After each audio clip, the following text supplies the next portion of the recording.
क्या आपको पता है आखिर इन डायपर्स में ऐसा क्या होता है जिसके चलते बच्चों के कपड़े खराब नहीं होते या लीकेज का कोई प्रॉब्लम नहीं होता, और आखिर इन डायपर्स को बनाया कैसे जाता है? तो चलिए जानते हैं डायपर बनने के पूरे प्रोसेस के बारे में। डायपर बनाने की शुरुआत होती है सुपर एब्जॉर्बेंट पॉलीमर पार्टिकल्स के साथ, जिन्हें एक फॉर्मिंग चैम्बर में डाल दिया जाता है। अब फिर इनके साथ पल्प अनवाइंड्स को मिला लिया जाता है, साथ ही इनसे कोई स्टैटिक इलेक्ट्रिसिटी जनरेट होकर मशीन में गड़बड़ ना पैदा करे, इसीलिए पानी के स्प्रे से इन्हें भिगोया जाता है और फिर अंदर पल्प और पॉलीमर आपस में मिक्स होकर एक फ्लफी एब्जॉर्प्टेंट मटेरियल बना देते हैं। ये फ्लफी मटेरियल डायपर के कोर में रहता है। अगर आप एक डायपर के लेयर को फाड़ कर देखना चाहे तो उसमें आपको ये मिलेगा। ये मटेरियल कितने काम का है इसका अंदाजा आपको इस टेस्ट से लग जाएगा कि एक नॉर्मल सूखे डायपर का वेट किया जा रहा है। इसका वेट अभी 45.5 ग्राम है और जब इसे पूरी तरह से पानी से कवर कर लिया जाता है तो पानी एब्जॉर्ब करने के बाद इसका कुल वजन 510 ग्राम हो जाता है, यानी अपने शुरुआती वेट से 10 गुना से भी ज्यादा लिक्विड को एब्जॉर्ब कर सकता है। इस करिश्मे में इसकी मदद करती है पॉलीमर्स की कमाल की जेल टेक्नोलॉजी, जो कि लिक्विड के कांटेक्ट में आने के बाद सॉलिड पॉलीमर पार्टिकल्स को एक तरह के जेल में बदल देती है, जिस वजह से लिक्विड इनकी सरफेस पर ही रह जाता है और बाहर की तरफ लीक नहीं होता। अब डायपर मेकिंग प्रोसेस पर वापस लौटते हैं। डायपर का सुपर एब्जॉर्बेंट मटेरियल तैयार करने के बाद एक वैक्यूम इस मटेरियल को एक स्पेसिफिक शेप में ला देता है ताकि इसे पेंडिंग के अंदर अच्छे से फिट किया जा सके, और फिर अगले वैक्यूम ड्रम में इस पेंडिंग को इस मटेरियल के साथ मर्ज कर दिया जाता है।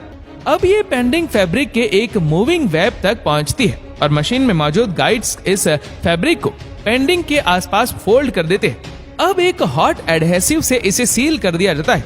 अगले स्टेप में हम एक डीबल्किंग स्टेशन की ओर बढ़ते हैं, जहां पर पेंडिंग को रोलर्स के द्वारा इस तरह से कंप्रेस किया जाता है कि वो पतले हो जाते हैं और आसानी से बच्चे को फिट हो सके। और इसके बाद एक सिलिंड्रिकल कटर, जिसे पहले से ही प्रोग्राम करके रखा हुआ है, वो इन डायपर कोर्स को इंडिविजुअल डायपर के साइज में काट देता है। अगले स्टेशन पर गाइड्स के आसपास मौजूद प्लास्टिक फिल्म वाइंड्स को फैब्रिक की एक दूसरी स्ट्रीम के साथ मर्ज कर दिया जाता है और फिर एक मशीन इन सभी लेयर्स को आपस में ग्लू से जोड़ देती है, जिससे डायपर की बैक साइड बनकर तैयार होती है।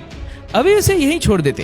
फैक्ट्री में अगले इक्विपमेंट की मदद से इलास्टिक बैंड को एक अलग फैब्रिक के लेयर में फिट किया जाता है ताकि डायपर के टॉप पोर्शन को बनाया जा सके और इस पर लेग कफ्स और आउटर गेदर्स बन सके। इस इलास्टिक के इस्तेमाल करने से डायपर ज्यादा कंफर्टेबली और टाइटली शरीर से जुड़ा रहता है, जो कि काफी जरूरी भी है क्योंकि इससे लीकेज के चांस बहुत हद तक कम हो जाते हैं। फिर उसके बाद हर एक डायपर में एक फ्रंट टैप्स के सेट को इंस्टॉल किया जाता है, जो कि एक रोटेटिंग डाई की मदद से इस डायपर पर पंच किए जाते हैं। आगे बढ़ते हुए एक सिलेंडर इन डायपर के स्ट्रेच साइड पैनल्स को डायपर के टॉप पार्ट पर लगा देता है। अब डायपर की एब्जॉर्बेंट मटेरियल वाली कोर को डायपर की बैक साइड के साथ जोड़ा जाता है।